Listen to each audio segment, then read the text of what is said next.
This is Florida Matters. I'm Matthew Petty. It's open enrollment for Medicare, for people who are eligible for the federal health insurance program, primarily those who are 65 and older.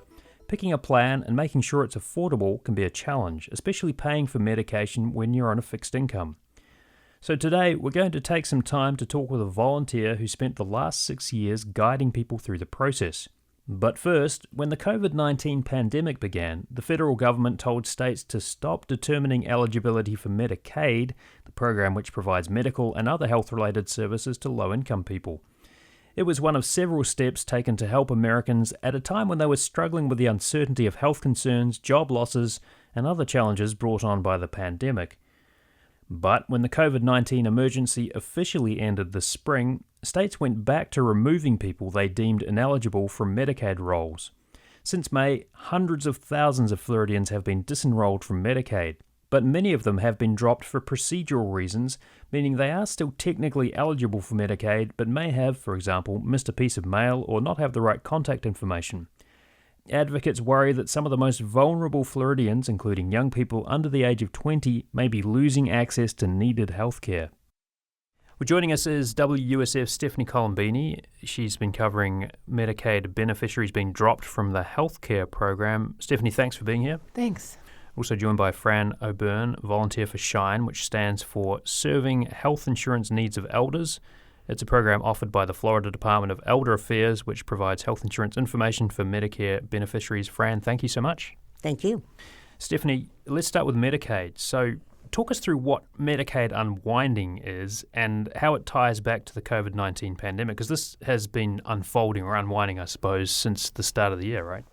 Since this spring, in April, when the federal public health emergency for the coronavirus pandemic expired.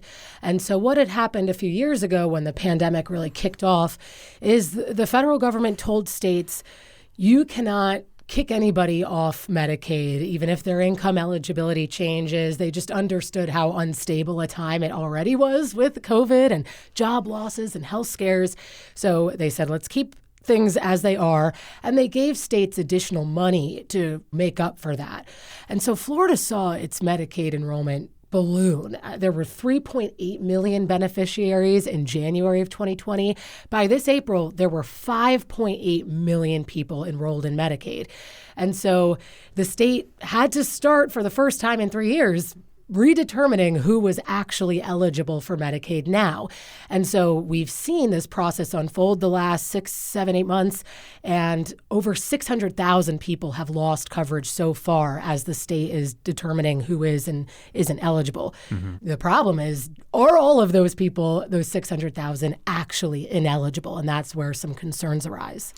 And because this whole process has been quite complicated and a bit of a mess, quite frankly, I mean, the federal government was saying, well, we'll give you some assistance to make it a little more smoother process for states as they deal with that resumption of Medicaid eligibility reviews. But Florida turned down the help. What do we know about that? Yeah, Florida is the only state, if not one of the only states, that has not accepted any waivers. The federal government has been offering states to make this a smoother process.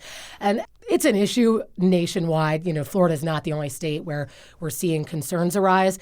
But the federal government did things like just have some policy waivers in place where normally like hurdles to redetermining eligibility exist. They said, we'll offer these waivers. And yeah, Florida hasn't taken up any of them. The state is arguing that they already do some of the things that these waivers allow for. For example, one would let states use food stamp eligibility data, SNAP eligibility data to kind of cross-reference and maybe automatically renew some people. If you're eligible for food stamps, you're probably eligible for Medicaid. Florida already does that in its process.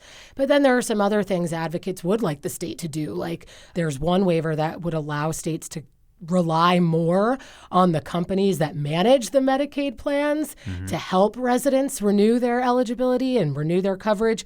And the state hasn't done that yet. So that's one thing advocates are saying is a simple fix. One of the groups of people that you've focused on in some of your reporting, Stephanie, has been people aged 20 and younger, and more than 250,000 people in that bracket have been dropped from Medicaid in Florida since April. What do we know about why they're being disenrolled from Medicaid? We don't know specifically for each child, but, one thing that really has advocates alarmed about that high number, close to half of all people who've lost coverage being children, is that most kids who are on Medicaid probably should still be eligible. The income threshold is much lower for children than it is adults. And so there is some red flags there when you're seeing that many kids losing coverage. And one of the things people would look at is, okay, well, if they're losing Medicaid, the odds that they would be eligible for this other health insurance program for families who have low incomes called CHIP, the Children's Health Insurance Program in Florida, it's Florida Kid Care, that should have then maybe gone up a lot. If you're seeing, 250,000 kids losing Medicaid, most of them maybe would move over to CHIP. But actually, we're not seeing those numbers be that high. I think the state reported about 67,000 new enrollments into kid care in an update they had provided to a Senate Health Committee earlier this fall. So that's positive, but there's a gap there. And so advocates are going, what's going on with those kids? Are they all going on parents like employer-based insurance? That seems unlikely when you're talking about the demographic of people who would be eligible for Medicaid in the first place. The odds that your job is then offering like a quality health insurance plan that would cover your whole family, it can be slim. And so that's that gap that they're like, what's happening with these kids? Navigating the health insurance process is pretty complicated for anyone, let alone families trying to figure out Medicaid. So what kind of help is out there for those families, and what are you seeing about the effectiveness of it? Is it helping them? I think, with an 87% response rate the state is reporting, that must mean that a lot of the navigators, healthcare navigators in the state who are working hard to help families are doing a good job, that if somebody needs help, they're getting guidance eventually. These are great resources families can take advantage of, people who are trained, who know how complex Medicaid is and know how to get through the bureaucratic hurdles and understand these forms maybe in a way you wouldn't. If there's a digital divide, if you're struggling with internet access at home or you're not tech savvy, they can sort of help overcome these hurdles. And the state has also launched a dedicated phone line just for Medicaid redetermination. So there are resources out there. I mentioned CHIP as another insurance plan that some kids might be eligible for. And the state had increased the income eligibility threshold for CHIP recently, so maybe more kids can qualify. The federal marketplace also for Affordable Care Act Obamacare plans. The federal government is allowing people who've lost Medicaid to enroll in marketplace plans outside of open enrollment. It can count as like a special qualifying event. So that could be an option for families and maybe taking advantage of some subsidies. So there are resources out there. But again, even navigating that Obamacare marketplace is complicated. Healthcare is complicated. So the concern is, will people know about these options? Will they know to look for these alternatives? Or will they give up in frustration and be uninsured? One thing that strikes me about some of your reporting too is in a conversation that you had with Joan Olker, Executive Director of Georgetown University Center for Children and Families, she pointed out the huge number of people calling in for help, like 2 million people calling that number, that helpline in June. That's pretty massive. And I guess the question is, does the state have the resources to deal with that volume of requests for help? The state says that it has gotten wait times down a lot to several minutes, from 30 minutes was the average, I think, at one point. One concern that is the subject of a federal civil rights complaint is that there's not enough being done for people who speak other languages. Spanish speakers, Haitian Creole, those are two languages the state has touted that they're sharing materials in. But advocates for people of color and immigrants say that they're waiting a lot longer for their help on the phone than English speakers. And so I think that's a huge area for improvement that needs to be addressed. So what impact is this having on people who lose their coverage, while they're waiting to see if they are in fact still eligible for Medicaid, or maybe they're trying to figure out CHIP or some of the other things? Like, what happens? Does their health care just not get taken care of in the meantime? What's going on? It could for some families, and that's what's so scary. We've heard some people are finding out, like, they take their kid to the doctor's office, and that's where they're learning, oh, you don't have Medicaid anymore. And we're hearing about some cases, they might be a small number, but it's still significant, of families where kids who have serious health conditions, we're talking cancer, cystic fibrosis, they're losing Medicaid. Those are people that you're not talking about going to the doctor's office once a year for a wellness check. They need their medical care. They need their medications. And so even if for 2 weeks, say, your coverage is disrupted and you're expected to pay for those pills out of pocket, that can be devastating for a low-income family. Now, you mentioned a federal civil rights lawsuit. The DeSantis administration has been sued over this issue. What can you tell us about that? So just to clarify, two separate things. There's a federal civil rights complaint, and that is about the equitability for making the process fair for immigrants and Black and Latino residents. But then there's a separate lawsuit that families who have kids who lost coverage, lawyers filed on their behalf, and that was accusing the DeSantis administration of not adequately informing families that they were going to lose Medicaid coverage or giving them enough information about how to appeal. That lawsuit is ongoing. The federal judge set a hearing for December 5th on that, and there's kind of two things that the judge needs to weigh here that attorneys are asking for. One is that they want an injunction to be issued that would pause Medicaid redeterminations, that the state would put a hold on renewals until lawyers feel they've adequately informed people about the process, and the state would have to reinstate coverage for people who've lost it in these last several months since this process began. The attorneys are also seeking to make this a class action lawsuit, so that instead of just judging this based on these individual families' cases, anybody who feels they were wronged in this situation could jump in and benefit. The state is fighting both of those things. They're saying they're doing a good job handling Medicaid redeterminations, that pausing this process and suddenly reinstating coverage for potentially millions of people would cause chaos for the program. So we'll see how this plays out. And looking forward to December when the next hearing is scheduled. You're listening to Florida Matters. We've been speaking with Stephanie Colombini, who covers healthcare for WUSF's Health News Florida. She's been reporting on the Medicaid unwinding and what it means for families who rely on that federal program for their healthcare. Coming up, we'll turn to Medicare. It's open enrollment season, as you may have gleaned from the barrage of TV ads for Medicare Advantage.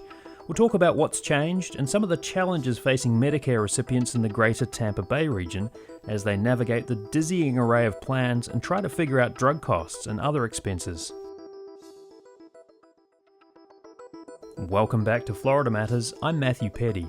Open enrollment for Medicare is underway. The federal health insurance program primarily covers people 65 and older, along with certain younger people with disabilities. But navigating Medicare, which includes Part A, Part B, Part D, and Medicare Advantage, can be confusing. That's where people like Fran Oburn come in. She's a volunteer for SHINE, which stands for Serving Health Insurance Needs of Elders. And that is a program offered by the Florida Department of Elder Affairs, which provides health insurance information for Medicare beneficiaries. Well, Fran, let me turn to you. Open enrollment is underway for Medicare, and since we're just talking about Medicaid, a different federal program, can you just help us break down the basics of Medicare? Sure.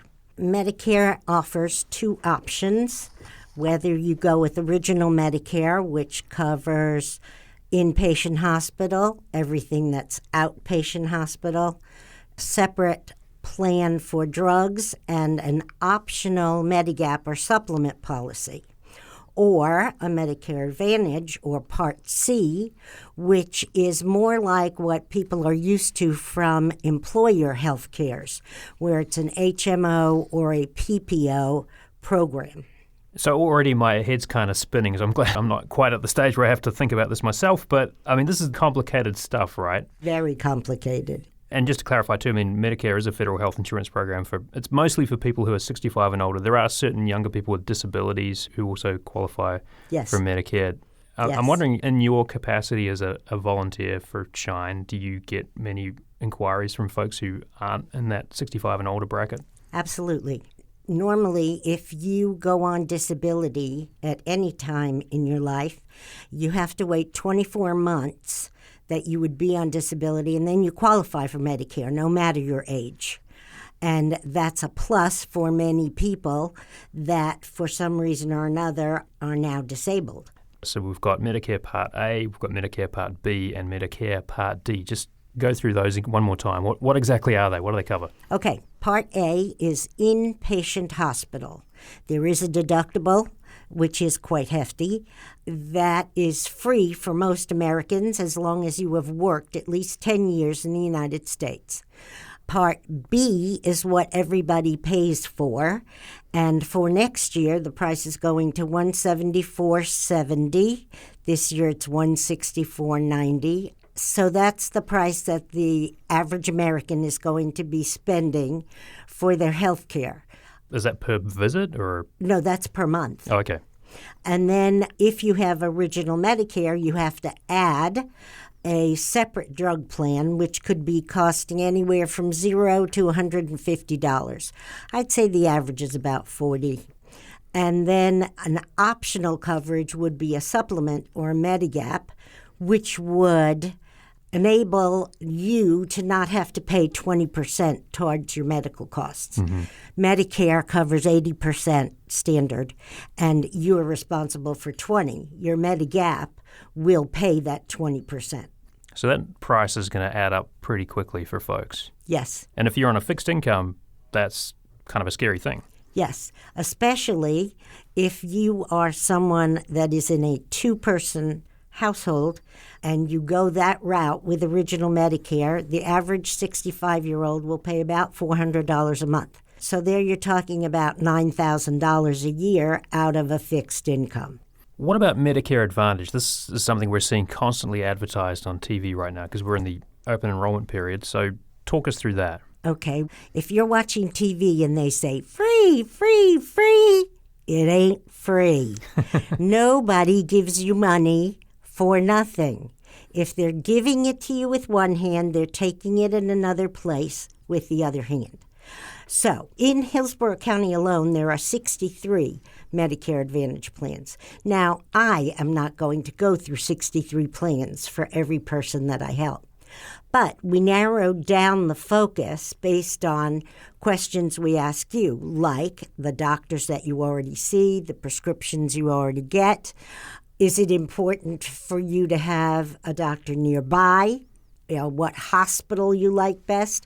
And that helps narrow that focus. Mm-hmm. But it is true that the cost of a Medicare C or an Advantage plan is $174.70, which comes to roughly $1,800 a year, which is much less than the $400 a month you'd be paying with original Medicare. It does have other costs. It has copays, so you pay as you go, which for many families makes it easier to put into your budget because you don't have the high cost every single month. Just talk us through what you do at Shine. What's an average day for you like there?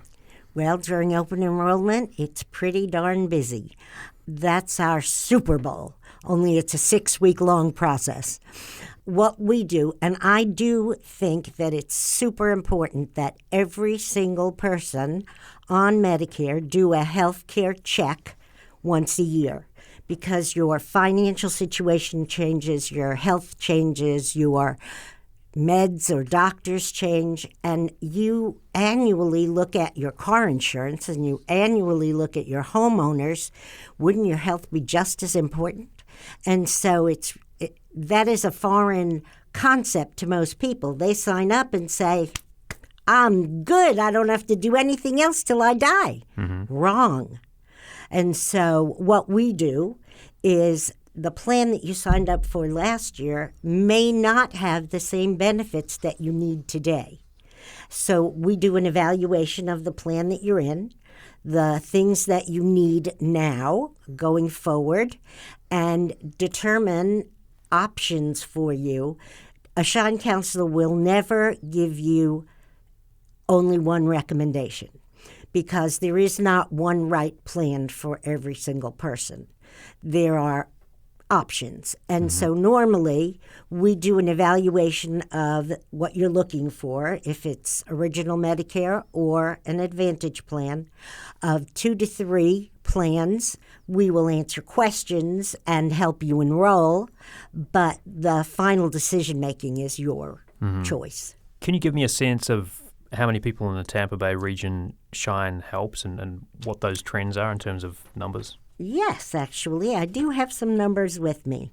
In 2022, we documented over 8,000 client contacts. More than 4,000 were low income, 900 had disabilities, more than 2,300 people were over age 75, 650 needed assistance in a language other than English. We helped over 700 low-income individuals apply for the Medicare Savings Program, which has a combined annual savings of more than $1.1 million. The Extra Help Program, which is a prescription savings, saved our clients about $5,000 annually just on prescription drugs.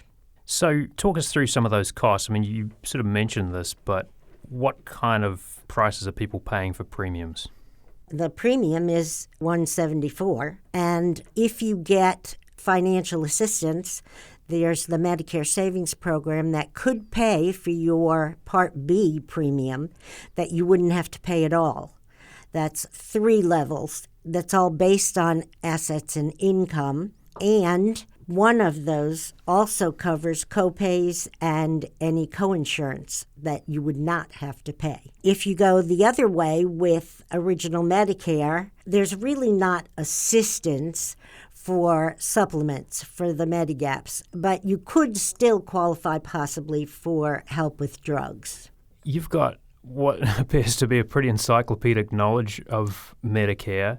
How long did it take you to get up to speed on all this? Like when you started in your role volunteering, was this completely foreign to you? Like, did you have some kind of concept of what you were getting into? Well, a little bit, because in my past life, I worked in HR and I dealt with employee benefits and things like that.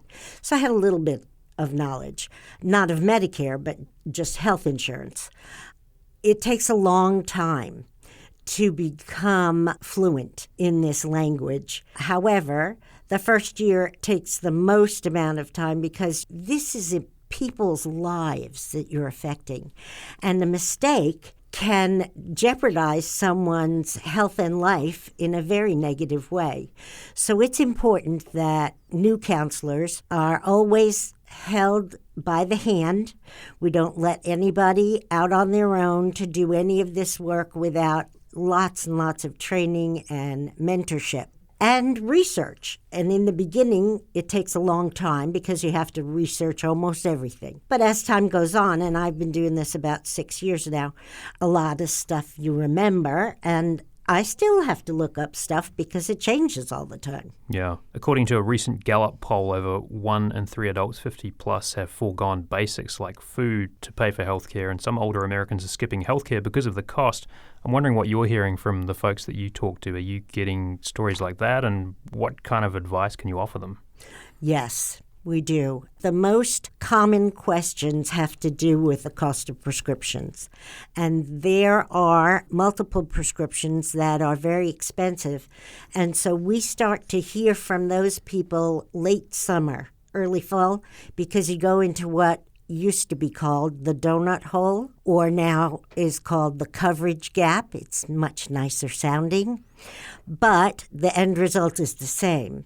After you have reached a certain level of cost for medications, you go into this hole where you pay a much higher rate, 25% of the cost of the prescription. And if it's a brand name drug like Eliquis or Trulicity or Xarelto or any of those, they're thousands of dollars. And so most people can't afford them. And so they will call in and say, all of a sudden my prescriptions have shot up hundreds of dollars. I can't afford this. And it's interesting because many experienced Americans are not used to saying to their doctor, what else can I get instead of this? People don't question the doctor. And really, you have to be an advocate for your own health because the doctor doesn't know how much it costs. It only knows that the guy came in and told him how wonderful that drug is. So he has no idea that it's going to cost you $250 a month, and you are not able to pay that. I guess it depends on your doctor, right? Some doctors are maybe taking a little more of an active role in Maybe. advocating for their patients. Maybe, and that's true. Now, one of the things we do is try to see if they qualify for additional financial assistance. There are also the pharmaceutical companies have assistance programs, again, usually based on assets and income, but not always. There are foundations out there that will help pay for cancer drugs and other things. And so there are Good RX, RX Assist, Needy Meds. Those are all places that offer coupons and discounted. Places like Sam's and Costco carry generic drugs for $4 for a 30-day supply, depending on the drug. Publix also carries some low-cost generic drugs, and it's like $7.50 for a 90-day prescription. So there are places out there, but not enough. It sounds to me like you're saying people shouldn't wait until now to be kind of shopping around. They should be doing that right from the get-go. Yes, I do. And I do think that their best investment is calling a Shine counselor. Shine, serving health insurance needs of elders, is what they call this assistance program in Florida. So you can find somebody like me in everywhere that you go. And it will make it easier for you to have any research done. And we ask you to do some of it. We do ask you to call your doctors and find out what plans they take. But it is important, and it's very hard for people to navigate on their own. It's just confusing. Just before we wrap up here, Fran, what are some key things that people need to keep in mind as they contemplate Medicare enrollment this year, and where can people go for help? The phone number is 1-800-963-5337 or the Florida Shine website. And on that website, we have virtual programs where you can learn about Medicare basics. The most important is to call and have a counselor be assigned to you, and we'll answer all of your questions. We've been speaking with Fran O'Byrne, volunteer for SHINE, which stands for Serving Health Insurance Needs of Elders. It's a program offered by the Florida Department of Elder Affairs and provides health insurance information for Medicare beneficiaries. Fran, thank you so much. Thank you. And also joining us, WUSF's Stephanie Colombini, who's been reporting on Medicaid beneficiaries being dropped from the healthcare program. Stephanie, thank you so much. Thank you.